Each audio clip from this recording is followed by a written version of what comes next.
हमारे बीच में प्रारंभ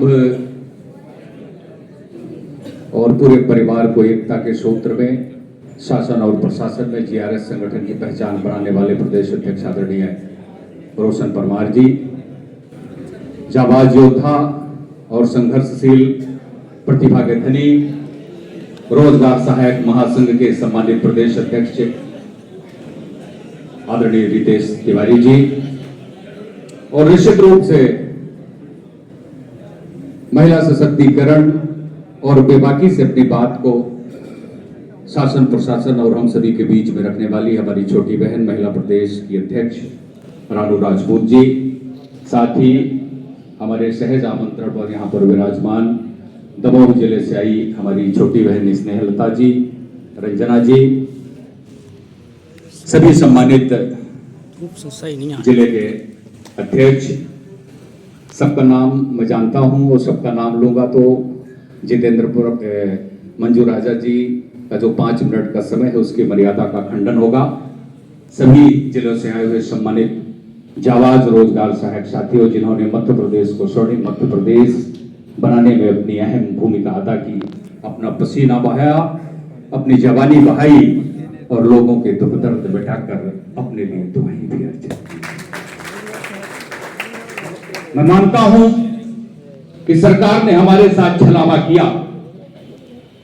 मैं ये भी मानता हूं कि सरकार ने हमको कुछ नहीं दिया, लेकिन यह भी मानता हूं कि रोटी दी, गांव में सम्मान दिया, और वो मान दिया कि आज गांव का हजारों हजार की संख्या में उन 2 व्यक्तियों में मेरी गणना हुई जो गांव का नीति निर्धारक है। दोष सरकार के सामने हम दे सकते हैं, अपनों के बीच में नहीं। रोजी और रोटी का कभी तिरस्कार मत करना। रोजी और रोटी और बेटी, इन 3 चीजों का तिरस्कार नहीं होना चाहिए। मैं ग्रुपों पर देखता हूं कि लोग कहते हैं कि मैं मर रहा हूं, मैं शोषित हूं, मैं पीड़ित हूं, मैं प्रताड़ित हूं। बेटी, रोटी और रोजी, इन 3 चीजों से कभी प्रताड़ना नहीं हो सकती, कभी मान नहीं गिर सकता, कभी सम्मान नहीं गिर सकता। ये हमारा स्वाभिमान है, ये हमारा अभिमान है, ये हमारा जोश और जुनून है, इसलिए इसकी रक्षा हमेशा करते रहिए। ये बातें पिछली अगली 28 तारीख के कार्यक्रम को जिस रूप पर आदरणीय जितेंद्र परमार जी ने लिया हो, वो रूप माननीय मंत्री जी से चर्चा करके वो तय करेंगे, और उस रूप को तय करने के लिए ही बैठक है।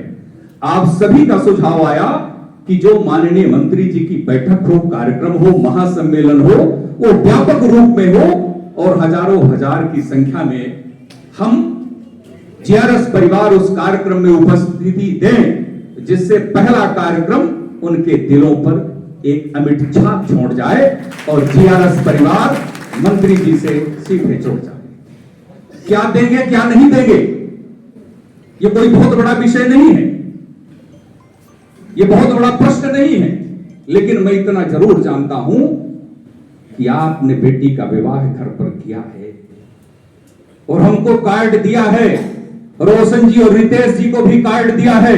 हो सकता है कि वो 1001 रुपए टिकौना दे जाए और मैं 11 रुपए ही दूं, लेकिन दे के जाऊंगा और दुआएं दे के जाऊंगा।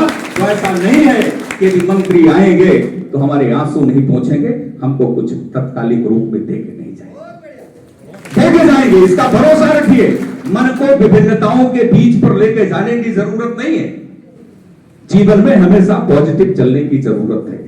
और 2 चीजें वो देके जाएंगे, लड़ने का अधिकार। जो व्यक्ति बोल गया, जो व्यक्ति कह गया कि आपको हम ये देंगे, वो व्यक्ति वो चीजें आपको नहीं दे रहा है, तो उसी के लिए संगठन है। हम लड़ेंगे, धरना करेंगे, आंदोलन करेंगे, प्रदर्शन करेंगे, रैली निकालेंगे, भूख हड़ताल करेंगे, आमरण अनशन करेंगे, लेकिन एक माध्यम होना चाहिए कि आप ही ने कहा था कि हम देंगे। आज अरसा गुजर गया, महीनों गुजर गए, लेकिन आपने हमको दिया नहीं। यह भी हम मंत्री जी को बताएंगे कि जब किसी के घर पर बेटा पैदा होता है तो उसका पड़ोसी, उसका रिश्तेदार नहीं पहुंच पाता, लेकिन ये जन कल्याणकारी योजना माननीय भारतीय जनता पार्टी सरकार की है, माननीय देश के यशस्वी प्रधानमंत्री नरेंद्र जी मोदी की है। कि जन्म प्रमाण पत्र बनाने के लिए हमारा